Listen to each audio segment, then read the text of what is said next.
जय अंबे, जय जगदंबे, जय तुळजाभवानी, जय सप्तशृंगी निवासिनी.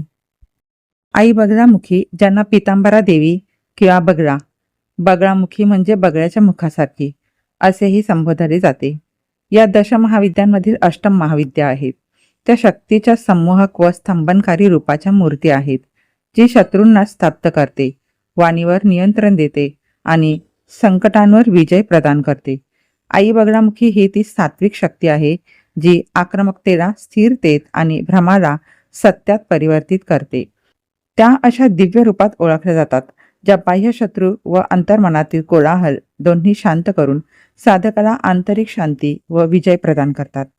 आईचे रूप सुवर्णमय, पीतवर्णी व तेजस्वी आहे, जे सूर्याच्या ज्ञान प्रकाशाचे प्रतीक आहे. त्या सुवर्ण सिंहासनावर किंवा हिऱ्याच्या आसनावर ललितासनात विराजमान असतात, जणू स्वर्गीय महालात सिंहासनस्थ आहेत. त्यांचे त्रिनेत्र सर्व मायांचा भेद करतात. विस्कटलेल्या केसात अर्धचंद्र शोभतो आणि मस्तकावर सुवर्ण मुकुट आहे. त्या पितांबर वस्त्र परिधान करतात, जे सौभाग्य व आकर्षणाचे प्रतीक आहे. त्यांच्या उजव्या हातात सुवर्ण गदा आहेत, ज्याने त्या अहंकार व दुर्वचनांचे प्रतीक असलेल्या मदनासुराची जिव्हा स्तब्ध करतात. जय मा दुर्गा, जय मा काली, जय मा सप्तशृंगी.